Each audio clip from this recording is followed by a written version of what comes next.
Welcome to Issued for Construction. I'm your host, Jonathan Jacobs. Today I've got with me a gentleman that I met through one of his recent hires over the last year. I think it was last year. A gentleman named Terry, a good man who I had met at a party once, and he's like, I'm working at this new place. You should meet the founder. I'm like, okay, let's do it. So sure enough, I come and I meet Tim, who's sitting across from me now.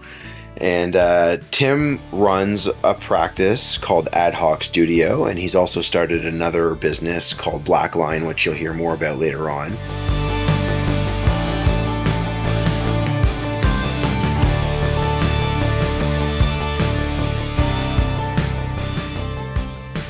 And AdHoc has been supporting the design and the development community for many years now, providing beautiful renderings and supporting documentation for their work. And if you don't know Tim, what I can tell you is he is a grinder. And when I say a grinder, I mean you wake up and you are on and you go to sleep and your mind is still going. And if he could tap into the matrix, he'd probably be doing that too. That's all for my long-winded intro. Timming, thanks for joining me today. Taking time out of your day and turning your phone over. Yeah. Appreciate it. Thank you for inviting me, and excited to jump into it. Yeah, well, so among the many things, and we'll go into all the history of who Tim is, but I mean, just some of the basic subtleties of conversation prior to even recording. We're talking about our joint love for basketball. Tim's a bit of a phenom when it comes to fantasy basketball. So if he's ever inviting you to fantasy basketball league, don't join. He wins it. Playing basketball for years. Generally like a really easy person to talk to, and a true professional in every sense of the word. In the way that we've spoken in advance of this. I'm sorry that I'm talking so much, but I will stop talking now. All right. So I'm Timming, the founder and CEO of AdHoc Studio and Blackline. AdHoc Studio is one of the top rendering and visualization companies in North America. Yep. One of the leaders in this space. And Blackline, the sister company of AdHoc, is the number one new development, pre-construction, sales and marketing CRM platform out there in the marketplace. So we're going to get into all things to do with both AdHoc and Blackline as we go deeper into the episode. At least now you understand where they position themselves in the market. Beyond that, let's talk about you as a person. Tim built AdHoc and Blackline on one core idea, that a client relationship doesn't end when the deal closes. It's just getting started. That's pretty much how Rob and Janine run things at Kaplan's Appliances too. Kaplan's isn't in the business of selling a box and moving on to the next customer. And their support for the trade goes further than most people realize. Through their masterclass series, they bring together builders, interior designers, and architects for events that go beyond appliances entirely. Real conversations about running a practice, whether that's operations, sales, or just the day-to-day of managing a business. Whether you're a sole proprietor or you've got a staff of 20 or 30, it becomes a community, one that extends past the sale of any single appliance because Rob and Janine are building relationships that actually matter.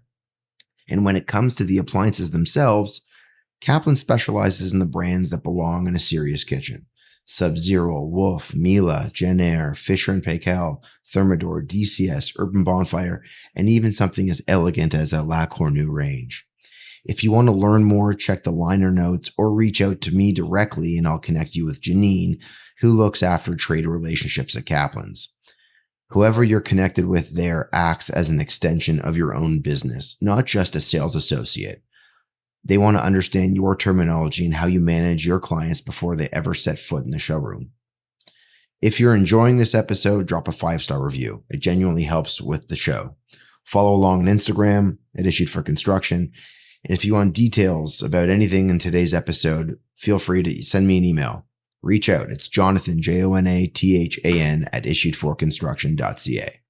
Okay, let's get back to Tim. Where were you born? Where did you grow up? What was family like? Born and raised in Toronto. Okay. Whereabouts in Toronto? North York. Okay. Yeah. So Bayview and Steeles. Oh, okay. Yeah, Steeles and Finch area. Okay. We grew up like around the corner from each other. Oh, really? I didn't actually know that when we first spoke. Yeah, okay. So been still in North York. So somehow have always stuck to North York somehow. Yeah. It's a good place to be. Yeah. It's good communities, established communities. Yeah.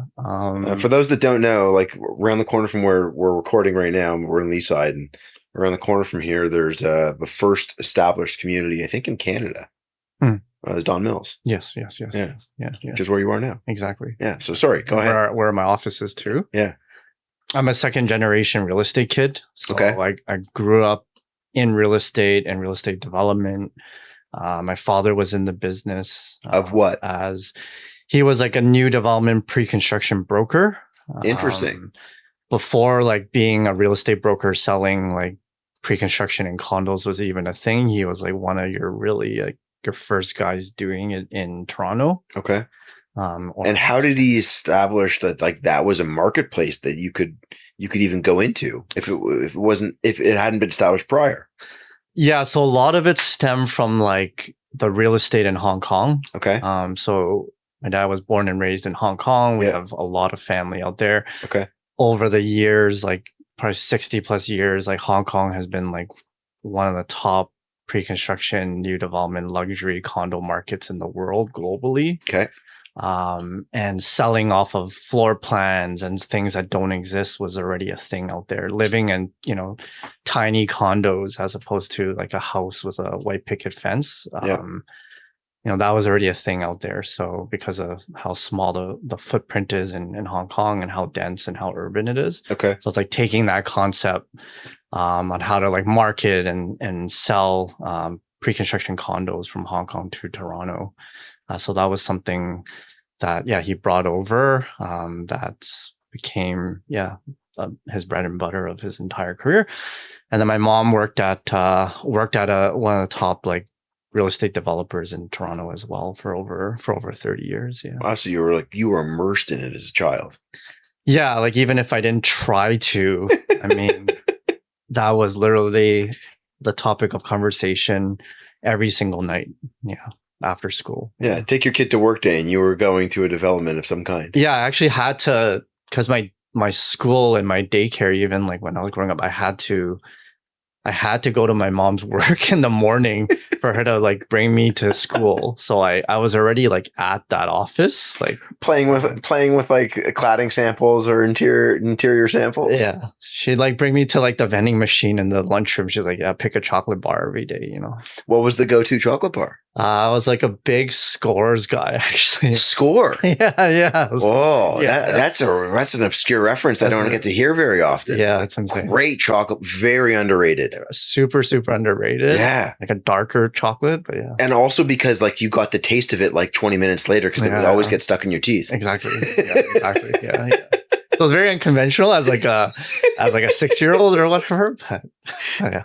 If you are unfamiliar with the Score bar, my suggestion is you go take a look at what a Score bar is. Because my mom, actually growing up, used to make something that was called Score bar treats. Oh wow!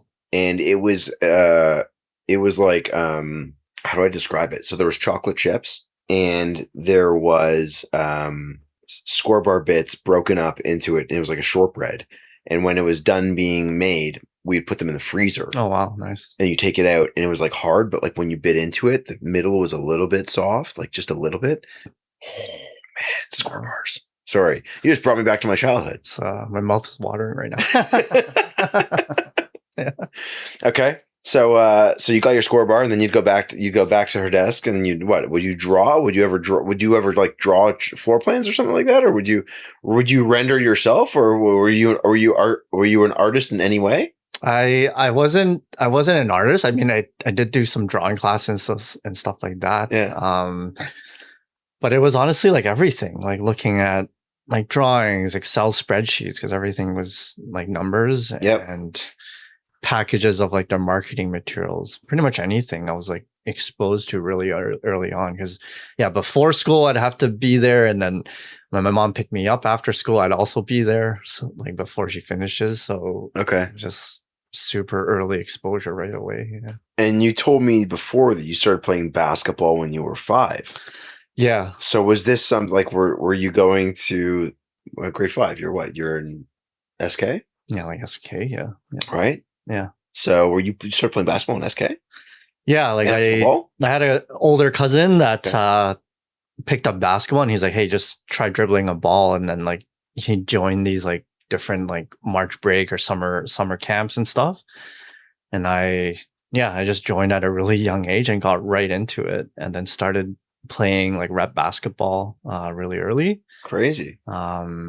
Actually part of like SBA, we actually played against Steph Curry's team when he was in Etobicoke back in the day. When his dad Dell was on the Raps. Yeah. So that was Did you light up Steph? heck no. He lit us up for like 60 points. Did he actually? He was like 7 years old or something, and I was like, I think 10 or 11 at that time. He was a couple of years younger than you and dropped 60 on you guys? Yeah, he wasn't even in that bracket, like that age bracket of our tier. And yeah, so like he was already super talented. Like his shot was already like Developed. Yeah. Or for that age, yeah. So like not the form it is now, but it was already developed where he would drop 60. Yeah. Crazy. I love that. Yeah. Exactly. So, I mean, just as a likening story, so there was a guy that played Division I basketball, well known in Toronto at the time. His name was Phil Dixon, and Phil had a terrible tragedy where something like someone like threw him through a glass window or something and cut his leg. That, and then then they did surgery on the wrong leg. Maybe I'm combining two stories. This fact check could happen. Yeah. Anyhow, he was like one of the top Canadian prospects at the time going out. Right. And then because of these injuries, never made it to the NBA. Yeah. When I was in university, he had won the Battlegrounds. I don't know if you remember this. Yeah. I used to play that. Actually. Did you? Yeah, but I wasn't like nowhere near like could never win that thing. Right. Yeah. Well, so Phil won the Battlegrounds. Yeah. Like crushed everyone. He won like a Nike sponsorship and stuff as a result of it. And then anyhow, the subsequent, I ended up playing 1-on-1 against him. I knew him through family, and I played 1-on-1 against him. And I had never felt more humbled on a basketball court than playing against Phil. The guy was dropping threes from like 45, 48 feet away. And he's also like 6'8", 6'9". Yeah. When you see the talent of those kinds of people, it's insane. So my early days when I was playing rep ball, the guys on my team were so one of the first coaches for the Raptors was Daryl Walker. Remember that? Of course. He had 2 sons and they were on my team. And then eventually Butch Carter's son also played for my team. And then there was John Shoemate. Yeah. So it's and John Shoemate Jr. Yes. Who I played against. Yeah. Yes, exactly. That too. He was incredible. John Shoemate's kid was unreal. Anyhow, okay, so you played so you played basketball, and it's something that continues now. What were your other interests at a young age? What else were you involved with? Big into like video games, like any other kid. Yeah. And this is at a time when Nintendo was huge. Yeah. Yeah, and Sega Genesis. Yeah, huge Sega Genesis. Well, like, Tim, we get to nerd out on this. This is stuff that I don't talk about with a lot of people. I was a big Street Fighter guy. Oh, have you seen the ads for the new movie? I have seen it. Yeah, yeah, incredible. I'm so excited. It's incredible. Yeah. All right, let's go see that together, man. Yeah, let's do it. We'll go to the VIP at Don Mills. Yeah, but yeah, basketball was like literally basketball in school. That was all my time. Yeah, okay. Yeah. And as time went on throughout the course of, elementary school, junior high school, did you start taking to any of the software classes? Like how did you develop an interest in what it would look like to get involved in what you ultimately do? Yeah. So big video game guy. But then I was very fortunate enough where my dad bought me a computer also around like age 5 or 6 when this is crazy. Like, computers 286 or 386 yeah, something like 386 46 yeah, it was like massive, right? Yeah floppy disk, and if you were lucky maybe a hard disk, all of that. You had to like blow on the floppy disk to put it in and stuff. So I got exposed to like just working in like MS-DOS and stuff like I was that. just saying, when you load it up, it's MS-DOS. Yeah. Really early on. And that's kind of how I got into like software and programming, because it was a hobby. Started to like build out like little like video games. Come on. Yeah. And How old were you when you started to develop video games? like probably like 8, 9. I was like building websites when websites were a thing for, I was like kind of like doing websites on the side and charging people like $2,000 for a website. How old were you? It's like 10, 11. Yeah. I'm sorry. Yeah. I just held back a massive expletive. Yeah. Are you for real? Yeah. No, You were no charging joke. like $2,000, $3,000 at 10 years old At for 10 people. years old. Yeah. So how many websites? I want to do the math on this. Like how many websites were you doing in a year?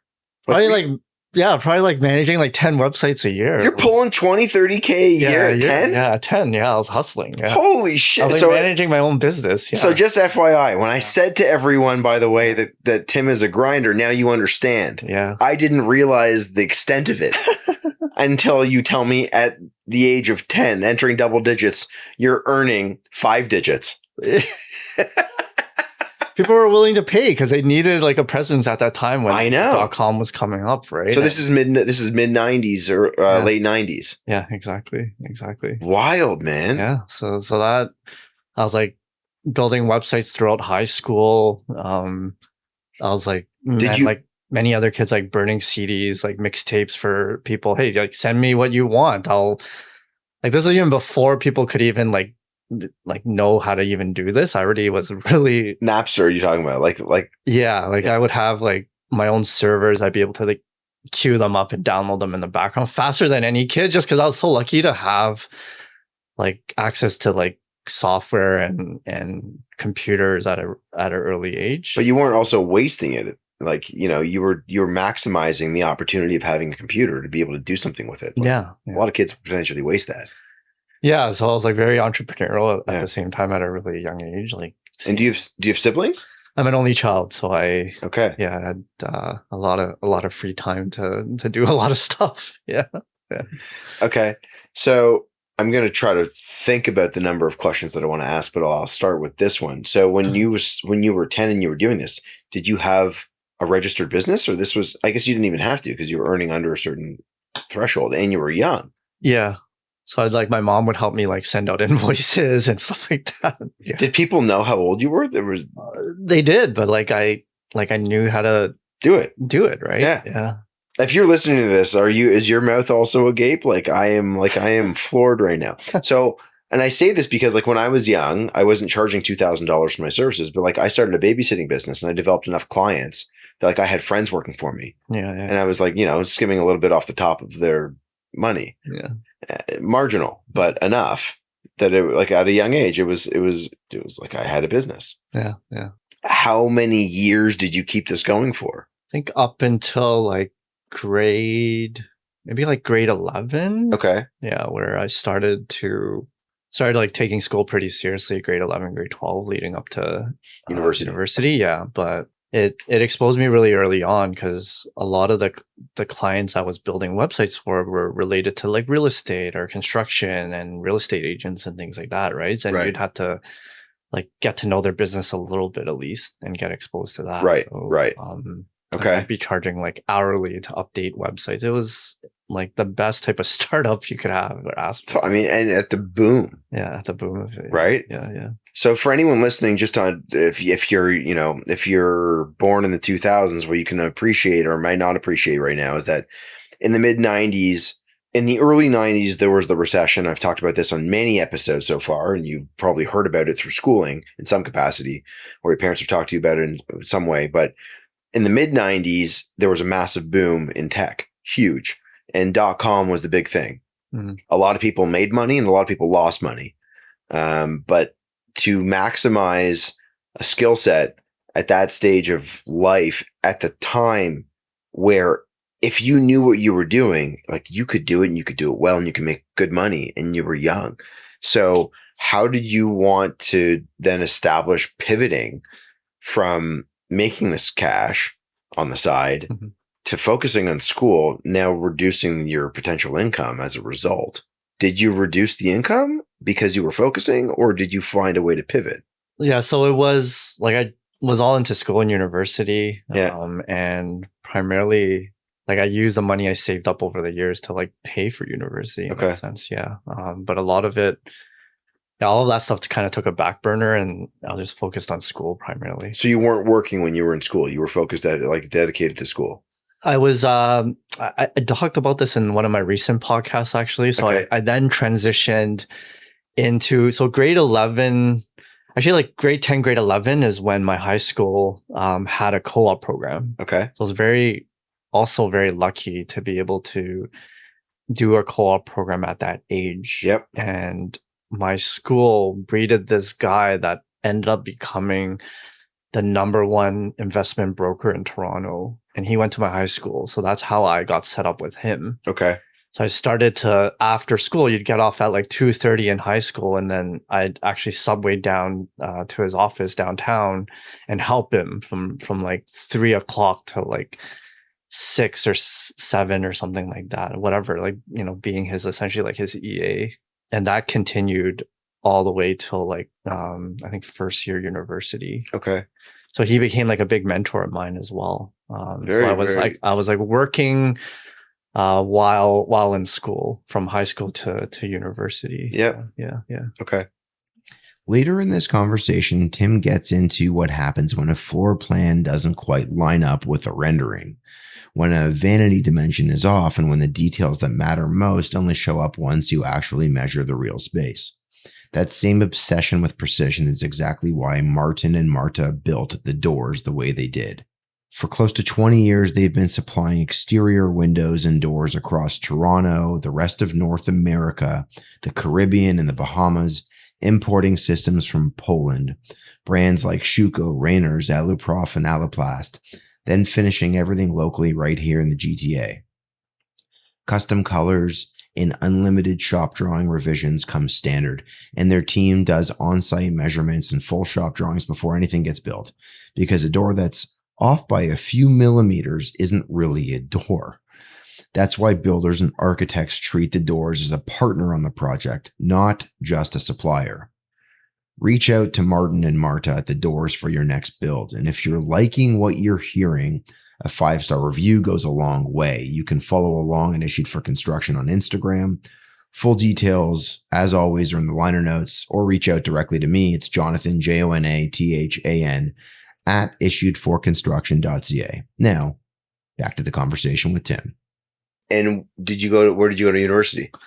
I went to Ryerson, or TMU, Okay. as we call it now. No, that's Ryerson. Yeah. For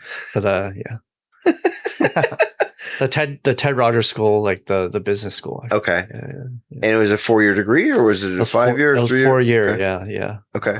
And then was always working at that time too, so was able to through university, like taking on like internships all the like throughout. It was crazy because I always just wanted to like after school do something else and do something practical. So through university, I was interning or co-oping with someone at that like in the same realm. In the same realm. Yeah. So like what? So it was always related to like finance and investment banking. That was like really that was what I wanted to do. Like getting into it, didn't end up doing that, but you understood it. That was my goal. Yeah. Okay. Yeah. Took finance as one of the streams in university as well. Also IT or computer business management as well as part of that stream too. So it was like always doing internships or co-ops with schooling since the age of like grade 10 essentially. Right. Yeah. Okay. And when you were in school, you're a full-time student, you've got these internships. So you're packing, I don't know, like I'm forecasting this, but like you're putting in like 12 to 14 hours a day. Yeah, I'm packing in days. Yeah. Like I literally get home at like probably like 7:30, 8 p.m. Yeah.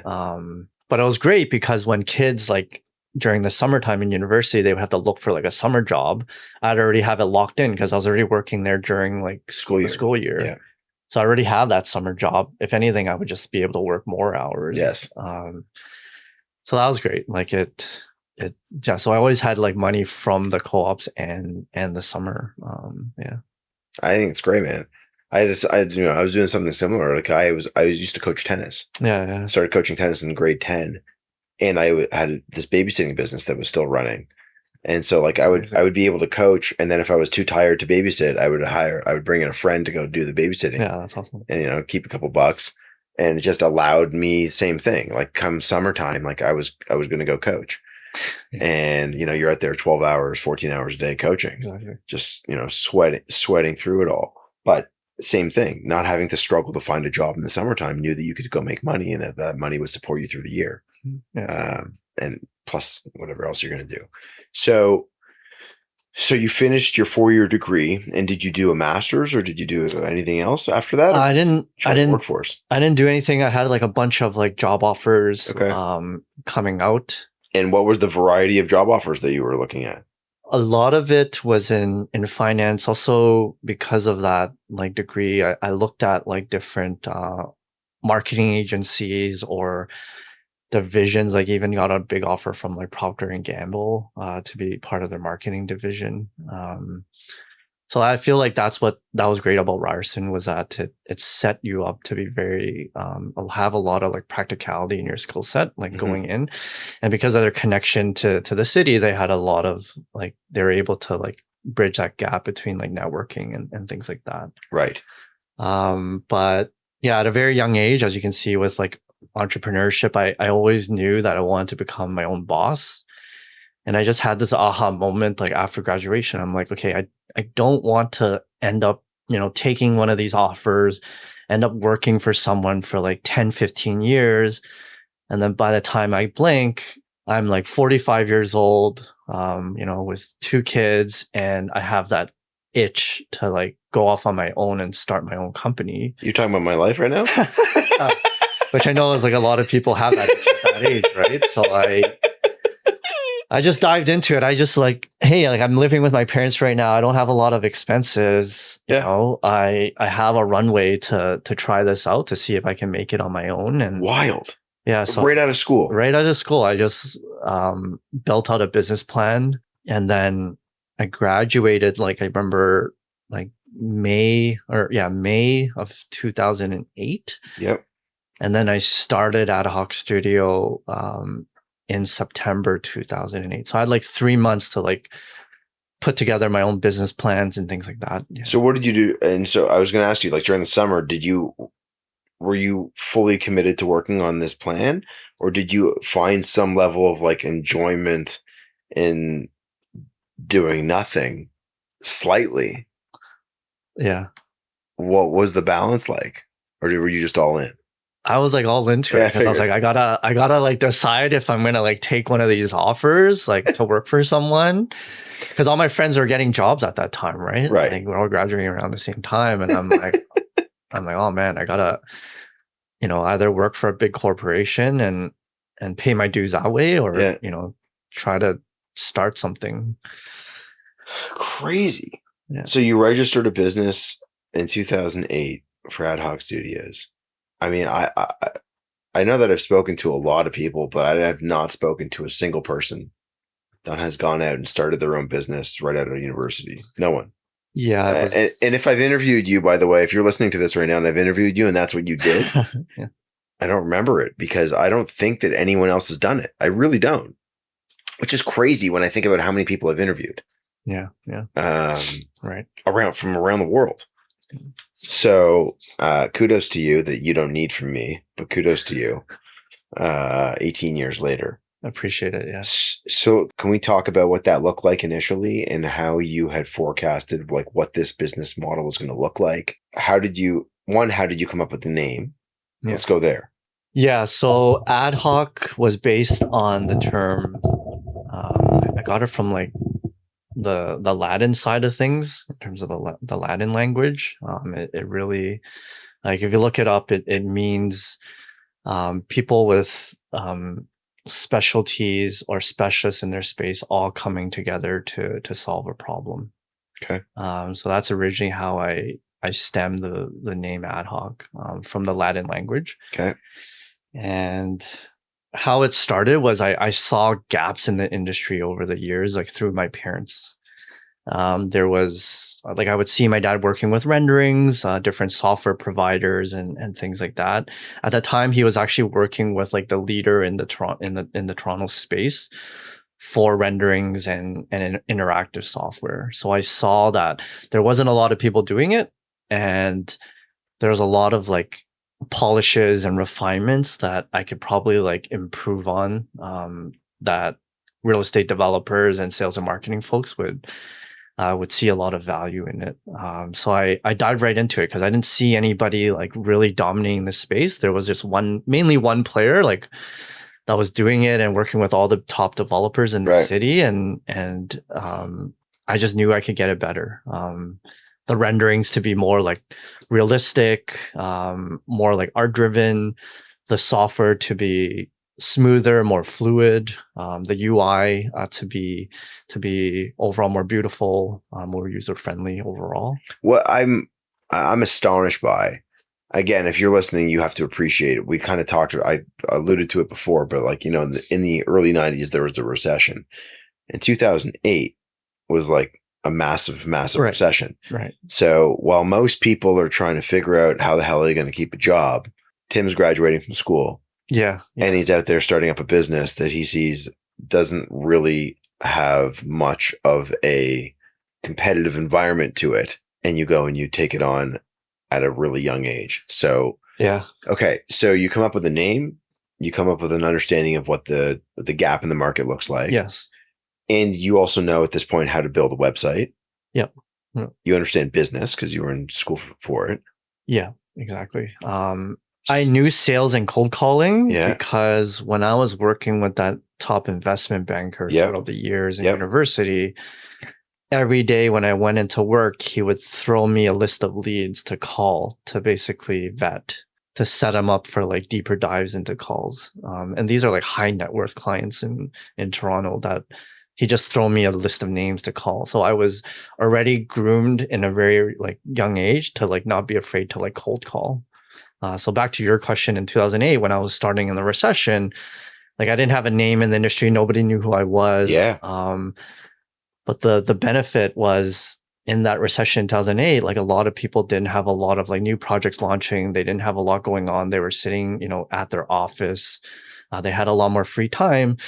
So I would just be cold calling like real estate developers and trying to get them on a phone to book a meeting. And it was actually like the perfect time because they were less busy. Yeah, they had the time to be able to entertain it, and they could actually take the time to understand what the service would look like and how it could benefit them. And they were trying to trim costs at that time too. And I was a newer guy in the industry, could come in lower in terms of cost. So they gave me opportunities. So it was like literally like the perfect storm in that sense. Yeah.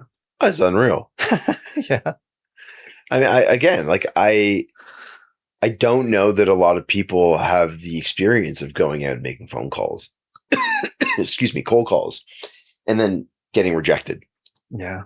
Because if you've ever made phone calls to people that aren't expecting that call, you know what it's like to be on the receiving end of it. And typically all you're trying to do is find a way to get off the call. Exactly. Yeah. So what strategies had been taught to you to help navigate not having someone hang up after the first hello? Do you remember? Yeah. So I was taught by this, you know, my mentor and the investment banker, like the first line, always to referencing it to like a competitor. So like you save that competitor money, or, you know, you created a ton of value or benefits working with their one competitor. So you always like relate it back to one of their competitors in that space as the first line. So you could like literally jump on that call and be like, you know, I just worked with company ABC and I just like saved them X, Y, and Z kind of thing, so that they can reference that competitor. And it's kind of that whole FOMO thing. Yeah. And that's how you get someone talking. I mean, I was taught it's a numbers game at the end of the day. So, you know, if your hit rate is 1%, like that's the expectation. So you would just keep calling within that industry or that space you're in and on your who you're trying to target. But that one liner referencing it back to like you working and, you know, creating value for that competitor of theirs, like a direct competitor, that's what piqued their interest. Like within the first 10 seconds of a call. Mm-hmm. Yeah. Okay. And so how did you structure for yourself what your pricing model would look like to be able to provide the services that you did? And did you, I mean, we're getting all into sales right now, which I didn't think we would go, but like I'm here for it.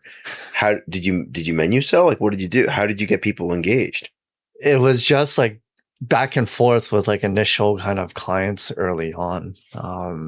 Were you sitting in front of them, or was this through email, or was this over the phone? A lot of it was like, some of it was in front, some of it was on phone, and you would just start like, early on, you'd either start really low or really high.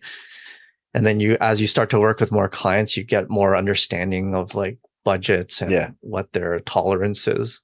And then you would start to refine the pricing based on that, like early on. Mm-hmm. But it was early on was just whatever the clients could absorb, really, right? Like whatever their appetite is, you try to do it and to build up your name that way. Yeah. And if someone was ever giving you some pushback, were you offering a discount, or were you reducing the number of services that would be provided? Yeah, that was for sure like a challenge, because in school they don't really like teach you sales and negotiation and things like that, which I wish they do. A lot of times it would, you discount, or you try to upsell, so like the package would be larger, so your profit margin would be in a sense like covered more because the scope of work would be larger. Right. So you kind of like, fiddle between dropping your price or trying to get them to do more with you. So the total contract value would be larger. But early on, when you have no credibility, like you don't have much say, right? Yeah, you have no swagger. You have no swag, you have no credibility. Yeah. Like your confidence isn't there. So what was it like when you signed your first client? Did you go crazy when you signed your first client, or was it more of like the same for you because you'd already dealt with so many clients previously? It was like incredible. I remember like celebrating with like my girlfriend at that time. It was like, it was like insane. Yeah.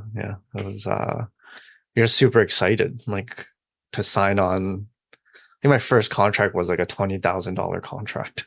It's like super. I'm like, holy cow! Like someone gave me $20,000. I was getting job offers for like $30,000 at that time when I first graduated. Yeah. It's a totally different time. I love this. Well, because you think about that, like, and how much stake you can put in your own drive to know that you can go out and do something on your own. Realize it. How long did it take you after you started the business to be able to acquire that first contract for $20,000? I think it was like around like 6 months. Yeah. Okay. 6 months, like just networking. Like I was going to events, trying to build my name network, doing a ton of cold calling. Yep. Doing some email marketing, sending out e-blasts and stuff like that. Yeah. I'd literally be like going to events and people be like, oh, are you related to like somebody in the industry? There'd be a couple of people in the industry with the same last name as me. And then they would literally off the ball, right when I met them, they'd be like, oh, are you related to this person in the industry? I'd be like, no, like we just have the same last name. But people expected me to have some relation to someone in the industry, or like, did I work somewhere else at a bigger shop or something like that? And then ended up starting. I'm like, no, I didn't work anywhere. I literally just started this 6 months ago and here I am. So you signed your first client, and do you remember what your deliverable was going to look like for that client? Yeah. So our first client was with Dunpar Homes, actually. Okay. Yeah. Like a luxury townhome developer. Yep. That builds a lot in Etobicoke. Yep. They were doing like one of their signature kind of flagship like townhome luxury developments, and it was actually backing onto a golf course. The project was in Woodbridge. Okay. Backing onto the Country Club golf course at the time it was called. Yep. Or it was called Board of Trade, actually. So when you get through like the fourth floor, you would see essentially the background of the golf course. So what they wanted to really communicate was create like a virtual tour animation of this entire townhome, walking through it from the ground floor, like going from the entrance all the way to the rooftop, and then ending the animation video seeing the golf course in the background. Right. And at that time, like animation, nobody was really doing these type of virtual tours and animations. Yeah. So it was a pretty big project, and yeah, that was the first project. Wild. And you wrote all of the code for this software. Is that right or not? We were leveraging 3ds Max primarily, which is like a 3D modeling and rendering engine. Okay. So it was like 3ds Max and V-Ray primarily, and we were creating these animations from it. Yeah. Okay. Yeah. Okay. Yeah. And what did it look like having won that project that you now had a product that you could put out there and you could talk about a client that you had that was established? How long did it take you to sign another client after that? Yeah, so it was like in tandem, I was like tackling like the visualization, rendering, animation space. And I was also like tackling like more the building like interactive software, building some like websites for real estate developers too. Okay. So I was like getting some, at the same time, I was like getting some contracts on that side as well. Okay, so you had multiple streams of revenue for the business early on. Yeah, but then working with Dunpar early on was like a blessing because they were known for like really high quality attention to detail. There was not many developers at that time doing like super premium luxury townhome developments. And I just leveraged that, like kept dropping their name everywhere I saw, like just, on a super high at that point, just showcasing the work, like any chance I got, dropping their name and all that. And just trying to leverage like everything. And I think like early on when you're young, like, you would meet with like a lot of like C-suites and stuff like that. And they would see like your drive and how like authentic you were and people gave me a shot. Yeah. Like even without knowing anyone or credibility. Yeah. It's pretty crazy. Yeah. And so at what stage of running your business, how many clients did you need to acquire to suggest that you needed to be able to modify something and take someone else on to help support the flow of work? I think when we got to like five recurring clients or so, give or take. Yeah. And then started bringing on like some internal staff at that time. And what did that look like? How were you sourcing the staff, and how did you establish who you wanted to bring on? Were you bringing on someone for design, or were you bringing someone for operations, or were you bringing someone on for sales? Like what did that look like? So at first, when we were doing like renderings, animations, I was like leveraging like a couple of like friends that I knew that did it to put it all together, like more like a freelance basis. Yep. So we kind of, it was like 3 of us, like they were just doing it on the side. But then early on, I was leveraging a lot of like co-ops actually. So part of one of my first co-ops or internship hires was one of my dad's friends, and he at that time was in a gaming program. So he like knew like software, but then also knew like 3D renderings. So his name is Gabe. He's actually a partner with me to this day. So he's started off as a co-op student 18 years ago and is a partner with me at this stage of where our companies are. Crazy. Yeah. So he was one of my first hires, and then we got like a couple other like kind of web digital guys as well early on. Yeah. And so when you were bringing other people in, you start them out as a co-op, but it also changes the tone of the business because you have to change some designations with your business in terms of like, now you got to go with like focus on things like WSIB. You got to look at like insurance and the things that can really ultimately change your cash flow, because you're now outputting cash towards these people, but also towards the benefits that come for them. Yeah. That can be a detriment. Detriment. Yeah. You call it a detriment, but it also allows for growth. It's a seesaw there. Yeah. So how did you establish what that should look like in terms of, who are you going to go after for insurance for your business? And how did you look at, I don't mean to go into the depths of all of this, but how do you establish who you want to bank with? Because there's different banking fees and there's all different kinds of stuff like that. So did you do any analysis between different banks? Did you do analysis of different companies when it came to understanding what the benefits packages could look like? Like how did you structure that? Because you were still so young. Yeah. I was able to like early on like start working with an accountant Okay. pretty early that was like doing like my family's accounting. So Okay.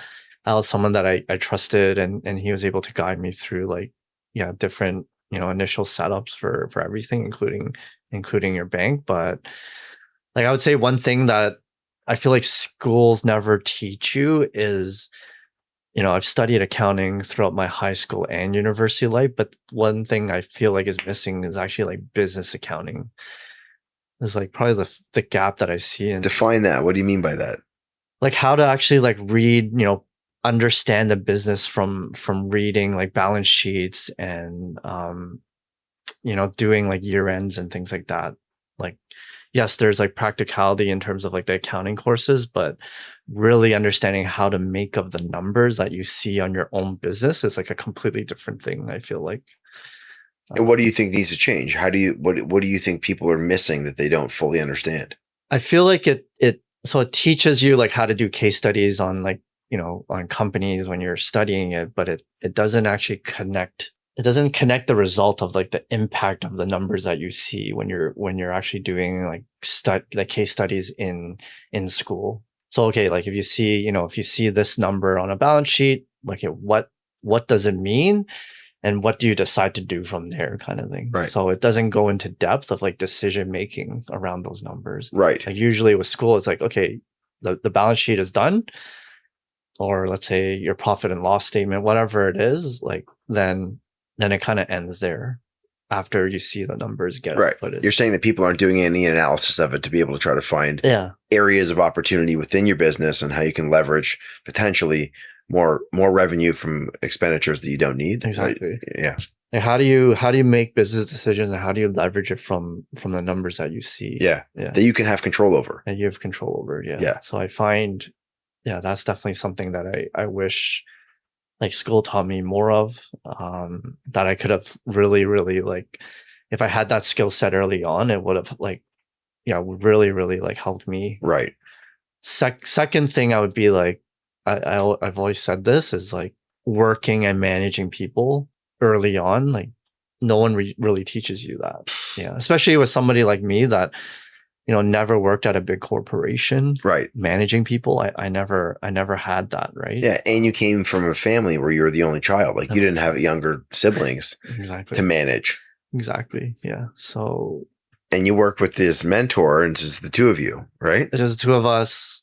Yeah. I was like very in a bubble, siloed. Like sorry, go ahead. He had a team around him, but like it had nothing to do with me, right? Right. It wasn't like I was like managing them or anything like that. So, which is why I think it's so interesting that you've been able to be as successful as you've been in your business, and we'll get to what that success looks like. But to have come from a background of independence, largely, in your success as a professional, even as a student, and being successful at an early stage, to then go and run a company that has a number of people in it now. And we'll go there. Like we will go. We'll get there. So if you're listening right now, just be patient. Don't worry. We're going to get to where it's at now. And so understanding the growth, bringing in a couple people and what that looks like, and Gabe coming on board early as one of the first hires. How do you then look beyond the market that you're in? And did you have as a part of your business plan that you wanted to expand beyond the city that you had started the business? Or was that a matter of opportunity and you happened to just seize it when it came? Because your business is not just in Toronto. Yeah, exactly. So we're all across Canada. Yep. We have a big footprint in Western Canada. Primarily doing a lot in like Vancouver, BC, doing a lot in Calgary, Alberta as well. And then now we're doing, for the last 2 years, we've heavily scaled into the US as well. Primarily it's just making sure like you continue to diversify and not put all your eggs into one basket. So you're saying business development's an important part of business, even when you're doing well? Massive. Yeah. Massive. Right. Like it's like, as you can see, like from day one till now, it's like a core focus of mine is sales and marketing. Yes. No matter how much of the day-to-day that you do, which I was heavily involved with the day-to-day for many, many years. Yeah. And literally when you finish jobs and then you'd be like, oh shoot, I don't have much in the pipeline or in the queue because I've just been so focused on executing on production on all these projects. I haven't built up a pipeline, but it's super important to divide a ton of your time and resources into sales and marketing. Yeah. Anyone listening now, okay? Like take stock of where you're at and analyze, are you actually doing that? And I say this because most people I speak to don't. They rely heavily on their network that they've somehow established over time, and they do not actively search out new methods of generating revenue. They don't do it. Yeah. And it is one of the single greatest hiccups that a business can experience in not doing. Correct. Yeah. I spend about, I'd say 60% of my week on sales and marketing. It's a big focus of mine. Yeah. And the other 40? The other 40, managing people, high level escalations from my project management team. Yep. Yeah. Managing the operations. Yeah. But 60% is sales and marketing. Right. Coming up in this conversation, Tim talks about the kind of travel schedule that comes with running a business across 2 time zones. Flying out to Vancouver 6 times a year, building a satellite office in Miami, chasing new markets across the country and now across the border. I get that. I'm heading back to New York in October to record with a handful of other practices, and the reason I can plan a trip like that without it eating into a full day of work comes down to the Amex card I've carried since I started this business. Issued for Construction was never just a podcast. There's consulting in here, proposals, introductions I make between people who should be working together, matchmaking in the truest sense of the word. All of that runs better when travel isn't a tax on the day. The hotel for that trip is already booked right through their travel portal, earning points while I do it. And on the way out of LaGuardia, I've got lounge access, somewhere I can actually sit down and get real work done before a flight instead of just killing time at the gate. Crossing the border regularly the way I do, having Nexus in my corner makes the whole process a lot less of a headache too. That's the case for an Amex card when your work has you living out of an airport as much as mine does. Because with an Amex, you get money towards Nexus, which is huge. If you're liking this episode, a 5-star review helps more than you'd think. And following along at Issued for Construction on Instagram keeps you in the loop. You'll hear some audio clips. You'll see the work of those that are featured. And if you have an idea of someone I should be reaching out to, email me. It's Jonathan, Jonathan, at issuedforconstruction.ca. All the details are in the liner notes. Thanks for listening. And now let's get back to Tim. So talk about the overall evolution of the business going from having, you to 4 or 5 people to the point where now you've got projects in Western Canada. How does that happen? Who was your first, or how did you acquire your first client outside of Toronto? So we started working with a couple of developers that were BC or Vancouver based that also had projects in Toronto. So that's how it worked, where we started working with them in Toronto on their projects, but then they had, stuff in BC. And then as we started to build up and work on more projects in BC, we started to then focus our sales and marketing efforts to really grow our brand and grow our voice out there. So it did in a way happen kind of organically, but then we did do a big push out there too. So I was traveling like very frequently to Vancouver, almost like I'd say like 6 times a year or something like that. Yeah. And did you have a salesperson out there too? We didn't have a salesperson out there, so we were just flying out there, just blocking off time to meet with like-minded developers that we saw as like the perfect kind of target audience for us. Yeah. Okay. And how long were these trips? If you're going out there 6 times a year, were you there for was it like 2 or 3 days, or were you there for a week? Like, what did that look like? Yeah, it was like a week. Okay. Sometimes even like 2 weeks. I'm lucky enough that I have a lot of family out there too. So amazing. Yeah. But I was actually always going to Vancouver because of my family, but I never really dived myself into that market until one of my cousins was actually in the in the real estate sales and marketing space. And then we were at a family dinner, and he mentioned that I never knew that because we would never talk about work like at a family outing. Yeah. And then he was actually mentioning like some of the developers and opportunities. So that kind of opened up like Wow. my appetite for it. Yeah. Yeah. Too. Yeah. Cool. You weren't in when was this all happening in BC? This was Like 2010, 2011, 12, somewhere in there. This was like Later? probably like it was probably like 2015 or so. Okay. Yeah, it was it was later. Okay. I say this because, we started off this conversation talking about basketball. Yeah. This is well after the Grizzlies had moved to Memphis. Yeah. You didn't get to see Kareem, what's his name? Sharif Abdul-Rahim. No, but I'm a big country. I'm a big fan of their swag still and their jerseys. Yeah, that's like goated. Yeah. Right? Yeah. That and old Charlotte Hornets. So yeah, like completely. Yeah. Baron Davis. Yeah. Right? Yeah. That's Charlotte Hornets. Sorry, I just brought it back to basketball, but yeah. I don't get to talk about basketball with anybody else on this thing. This is not a basketball podcast. There's enough of those. So you're able to then enter into the Western Canadian market. So you have now, you can't call it Central because we're in the Eastern time zone. Yeah. But you have, Central Canada and you have Western Canada. Did you go out east, or did you then start focusing south of the border? How did you determine which market you wanted to enter into? So we started doing things like all over. Okay. Like we'd be doing projects in like Halifax, Montreal, like wherever there was like a new condo or like a new rental that wanted things at the highest level, best in class. A lot of those developers would find us because, if you do a Google search or if you're looking for like a major player in Canada, like you'd most likely land on ours, or you talk to us as kind of the benchmark. Okay. So we did projects in Winnipeg. It was like all over the place, basically. Every single city, wherever there was like a luxury project, we'd be involved in it. Yeah.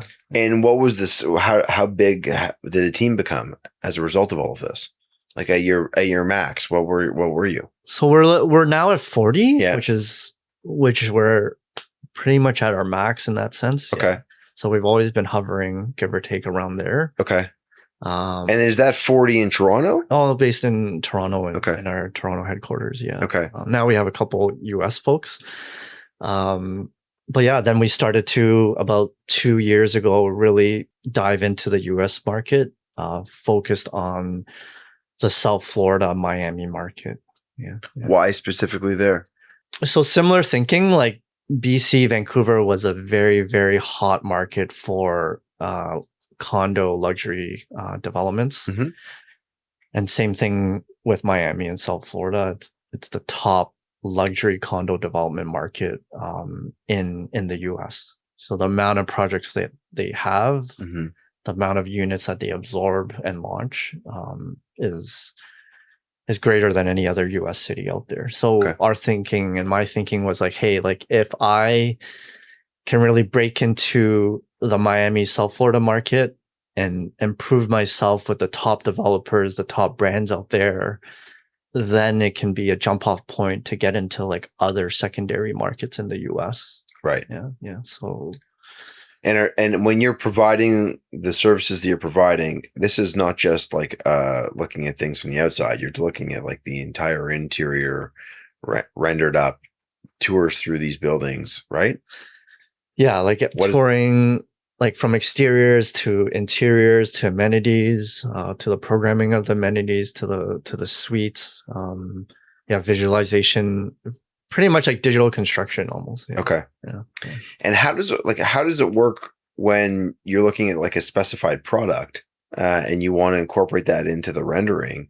If it's a product, do they provide you with access to that, or how do you realize something that is conceptual when you're looking at, we're going to do this linear brick? Do you mock it up and then build it up to scale, or are there integrations that work within what you have that allow you to have access to what else exists in the marketplace? So we do collaborate and work really closely with the architecture teams, Yeah. interior design teams, and the development teams for the developer as well. Okay.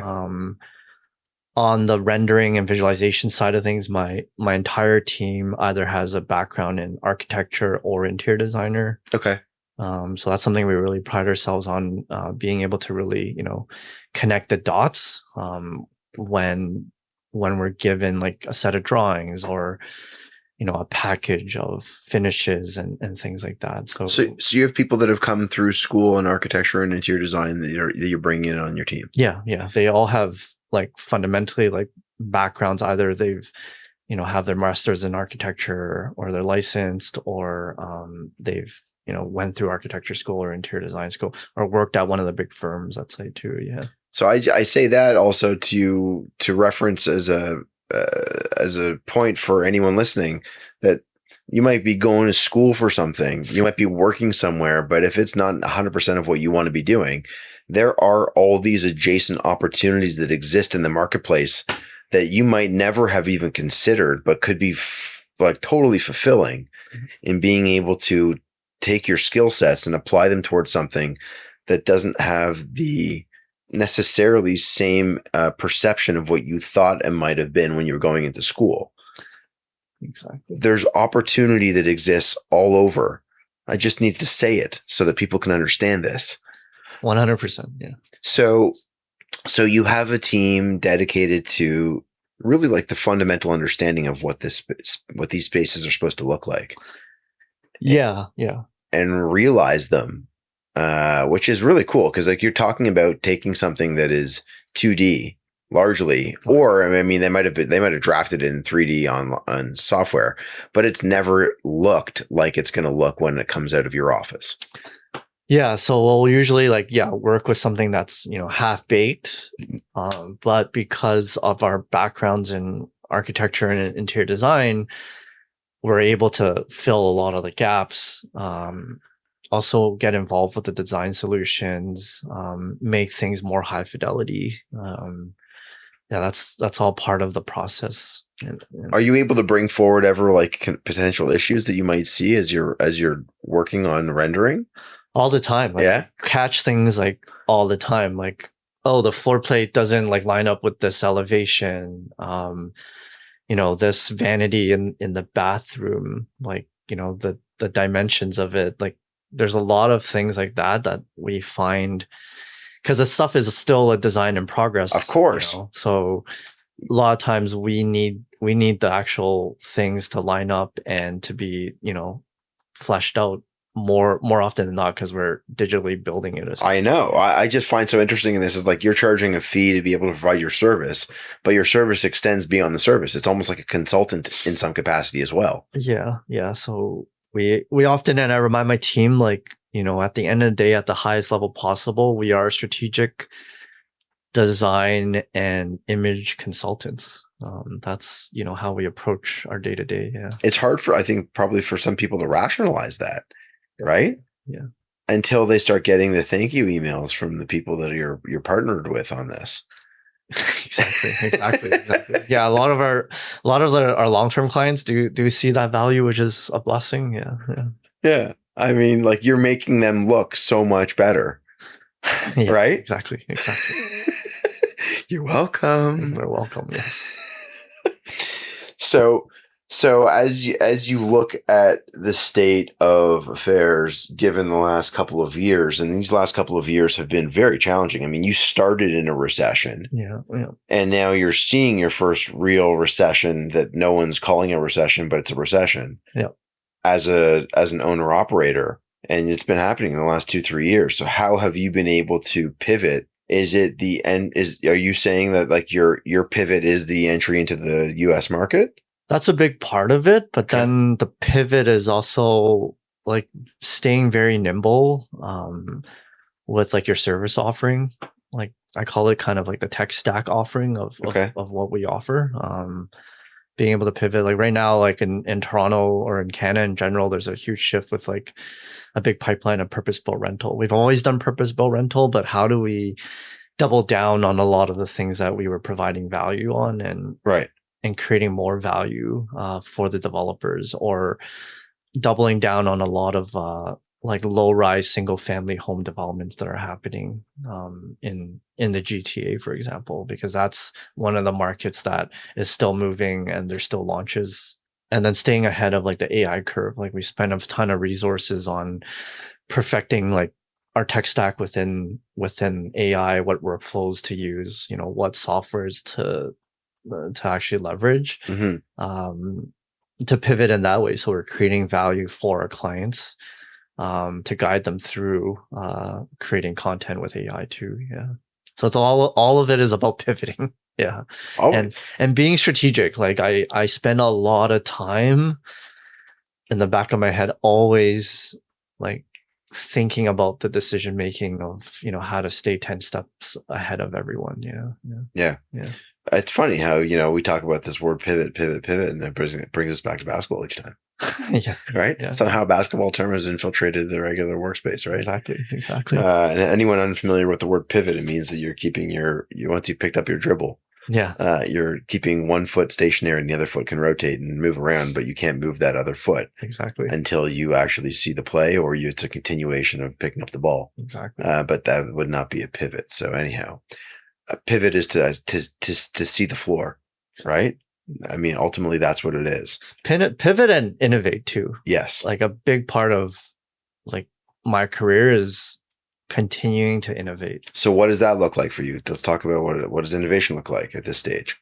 Always staying ahead of the curve, like just being so like dialed in and focused on all the latest tech, trying a lot of things, even though a lot of things, like 9 out of 10 things, don't ever make it into production or into what we deliver for our clients. Like, don't be afraid to, try out new tools and spend money on trying out new tools as well, and giving your team members and staff the space to actually like try out new tools as well. Like I find that companies like fall behind because they're so focused on their day-to-day production that they never end up having dedicated time for their team members to kind of have that space to try out new tools, to flex their mental muscles. Yeah, exactly. I mean, that's the nicety of, I guess, giving people the space they need to be able to have that creative freedom and mental flex to be able to go and think, how can we improve upon the business? And then also like that small little iota of how do I get to improve as a professional for myself? Yeah, agreed. Which I think at a lot of businesses can fail to allow people to have that creative freedom. So how do you, is there a method within the business that allows people to bring things forward that they think that they could change to make things better or to improve upon or to look at something that's net new to the business? Like how does that work? I think first thing is like listening to your employees and your staff members as, as the owners or the executives of any company. It's like just listening to, whether it's a senior director or one of your early, coordinators that are just starting off in their career as part of your team. Like listening to like what they're interested in and asking them like, oh, is there anything in particular as part of your career path that you want to, dive in deeper to round out your skill set or refine your skill sets? I think that's the first thing, because listening is, I just find that's the most valuable thing, because once you start listening, then it can uncover a lot of things. Because if they've, communicate that they're particularly interested in AI, like I wanna, for example, spend a bit more time like trying out these tools, because usually people don't really spend time outside of their work hours to do anything work related, typically, I find.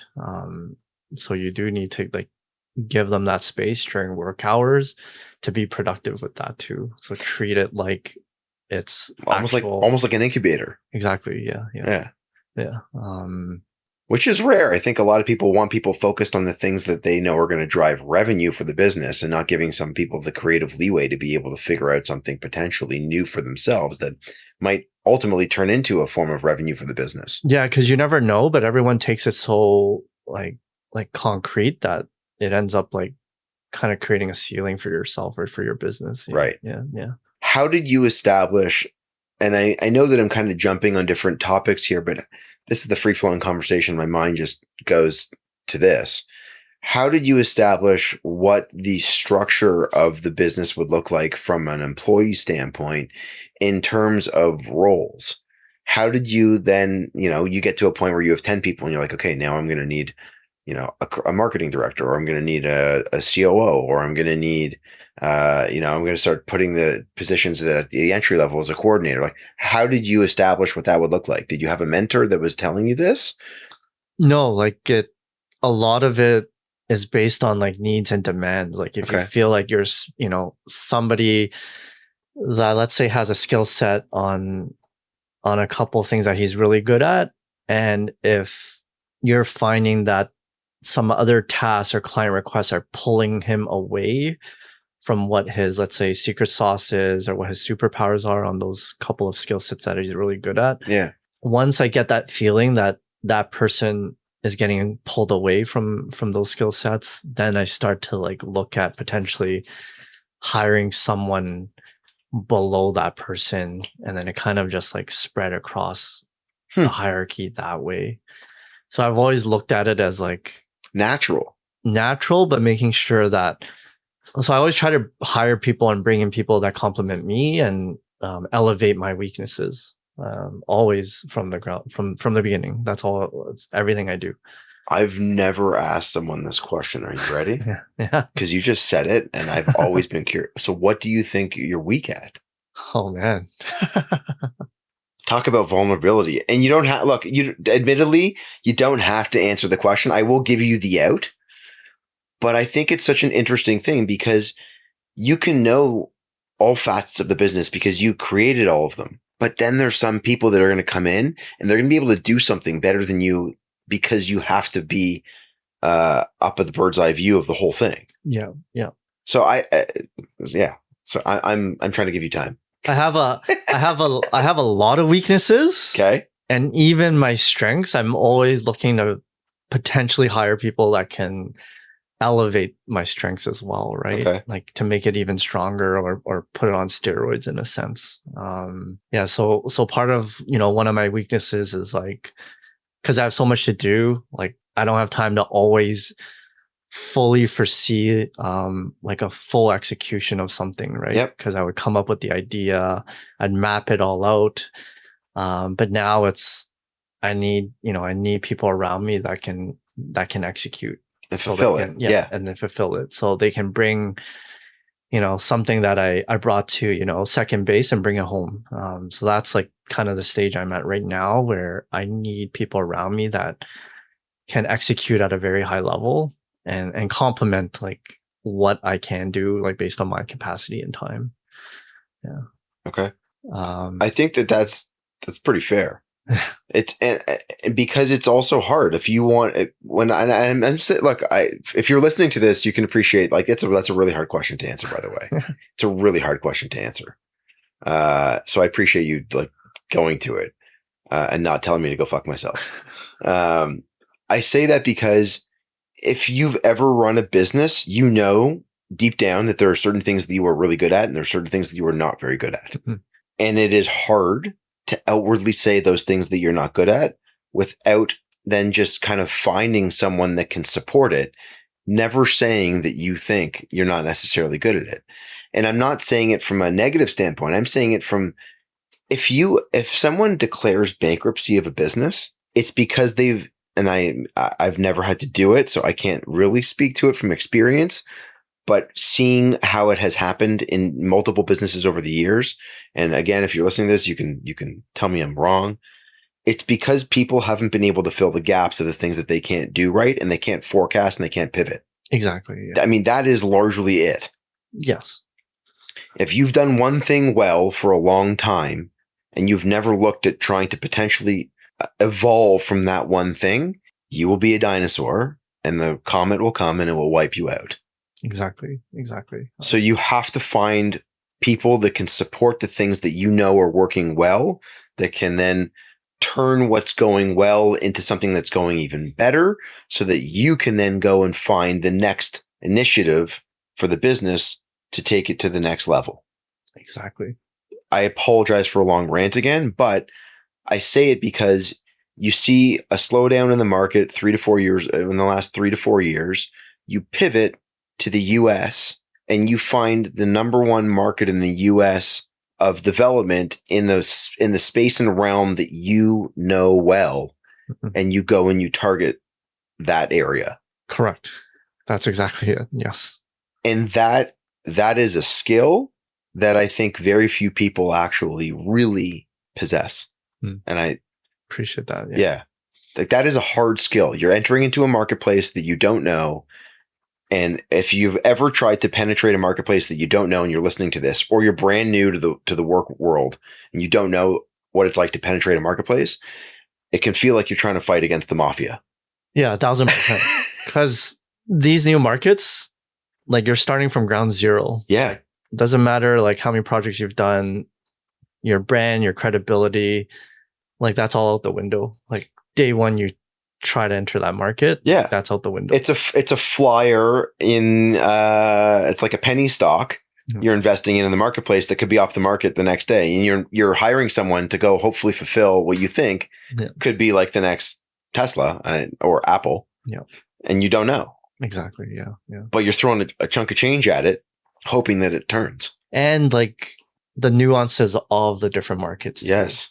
Is something that not everyone talks about, is the details and the nuances. Like high level, yes, real estate, pre-construction, new development is, similar from Toronto to Miami, but the underlying like things, there's so many like nuances and differences. Well, you could have a different cultural barrier of the people that are involved that you then you know nothing about, and how do you integrate into that? And it's hard. So, I mean, credit to you for being able to go and try and do it, because I have a feeling that this will age well, given your track record. Appreciate it. And, in another 2 or 3 years, you'll kind of be laughing at the fact that like now you have an office there and an office here. That would be my hope for you if that's what you're wanting. Oh, we have an office there. It's like a small. That's what I'm saying. Yeah, yeah. I knew what you were going to say. Yeah. Small little hybrid office. Yeah. It's a satellite office, we call it. Exactly. You just wait. Okay. We'll see, Tim. Yeah. Okay. So we established that. We established what it looks like to pivot and go into that marketplace. But there's also something we mentioned at the beginning of the episode, and that was something called Blackline. So there's another pivot. Yes. So what is Blackline? Let's get into like what that is and what that looks like. Yeah. So through AdHoc, I was always building a lot of custom applications and custom software. So I'd gather, like what it would look like is I'd gather like scope of work and exactly like what the features like a particular client would want. And then I would go build it exactly to their specs of exactly what they want. And this is from the developer, from the architect, from the interior designer? Primarily like the developers and like the sales and marketing folks that we work with. Okay. And then we got to a point where it's like I was building so many custom softwares. I was like, hey, it's all becoming, in a sense, like the scale is so large that it's becoming unmanageable. Why don't I package it all up into one product, one software, so it's more off the shelf and developers could buy this software, right, with different packages available, right? And so we transitioned from like a service-based company primarily into like a product-based company. Crazy. In 2019 officially, yeah. And Blackline is it's the number one sales and marketing CRM platform out there for new developments or pre-construction. So it handles everything that you need from a point of sale, from learning about the project, gathering understanding their marketing materials, engaging with brokers, all the way to facilitating contracts and closings, all the way to closing a unit. Huh. Yeah. So it handles the entire pipeline of the what we call the point of sale. How do your parents react to all of this? They've always been a great resource, honestly. Like whenever I have things over the years, I'm always bouncing things off them, even to this day, even though they're retired. they're always giving me like some amazing input, especially when I was building Blackline, because my dad's so familiar with this process. Yeah, A part of course. it was just like I wanted to initially just like digitize a lot of the stuff that was like pen and paper, and Yeah. my dad would give me a ton of like, yes and no's, no go, this is stupid, this is bullshit, like stuff like that all the time. Yeah. Did you ever prove him wrong in any of the stuff that he said was no go or was bullshit? Yes, absolutely. But a lot of times he agreed with a lot of the, yes, he agreed with a lot of. I just want to know if you were able to overcome a couple. Look, our parents, I say this because of a point of admiration. Yeah. Our parents are taught us to be critical thinkers. Yes. And to challenge things. And so that would even come to challenging them on things that they thought would potentially be wrong. And not to say that they they're bad. I'm just saying like it's sometimes nice when you prove a parent wrong. Oh yeah, 1,000%. Even though I'm super close with my parents, but it's always a small little sense of gratification. Yeah, exactly. You've trained me correctly to critically think myself through this scenario where you're wrong. Exactly. I love you, but you're wrong. So you establish at this point now two businesses, and both of them are being wildly successful. You're not even 20 years into to AdHoc. You're 7 years in or 6.5 years into Blackline, and you're saying it's already one of the top tools utilized in pre-development. Yeah. So I mean, again, you don't need validation from anybody else, because the validation is going to come from keeping 40 people employed. It's going to come from seeing 40 people go home to a roof over their head, to be able to go to a grocery store and buy food, and for them to be able to flex, again, I say it, that mental muscle of being able to show up to work and know that they're working on something that's interesting and potentially something that they can help to modify and reestablish in a different marketplace in some capacity what they could be involved with. Like it's a pretty powerful thing, man. When you start like really like taking stock of what it is. So I'm kind of floored. I find it really interesting because, a lot of, and I think if you're listening to this, and I apologize that I'm talking a little bit more here, but I talk to a lot of people that are involved in interior design and architecture, some people in engineering, and you're in the realm, you're in the adjacent realm, which is why this is on the interior design portion of the podcast, because it's so likened to what so many people that I talk to are involved with in bringing their visions to reality and helping to support them by getting these places sold. Mm-hmm. Like it's a big part of this, right? No one wants to see a development unsold sitting still and then becoming dilapidated and, destroyed. Right. So, like you're playing a big part in the economy and helping to make the economy work. It sounds silly, but like that's what it is. Yeah. And like I'd say like the thing that like why they're like the two companies are, super successful is like there hasn't been one person or one company to connect like the presentation, the design of, these buildings to the sales side of things. There's a lot of companies that either, do one or the other. Yeah. And we're really like the only company, whether it's Canada or the US, to really tie both together. So you're getting the quantifiable stuff in the back end with Blackline, with tying into sales, inventory, revenue management, tracking like buyer deposits, commissions, and all that. And then on the front end side of Blackline, which plays a lot on the presentation, visualization, showcasing architecture and interior designer together. There's really no company now that like we're super entrenched in the US. There's no other company that is doing both at the highest level possible. Yeah. And would you? Is this something you'd ever want to take to Europe or Asia or South America or Central America? Yeah, we're looking at it for sure. It's always like the difference is also time zones. I find like, of course, with Miami, it's the same time zone, so that's why we aligned it. Yes, we're doing a lot in New York as well right now, so it's like the time zone makes a lot of sense. Of course, but you've been dealing with a different time zone out west. Yeah, that I feel is sometimes to your benefit because I've done so much work. Yeah. So when, somebody wakes up, I've already gotten 3 hours worth of work from either me or my team, right? So they're waking up to stuff that's already done. Yeah. So, I mean, the same could be. I guess no. We're still going to bed after their work days ended. So yes, yeah. but if you go to Europe, yeah, it's the opposite. You're now behind. Yeah. So and I've heard from like our West Coast clients, like it's so nice to like wake up, go to work, and whatever we asked for the day before is already done and complete. Like that's a great feeling. Tim's smiling right now as he's describing this. Yeah. That's a great feeling to have. Yeah.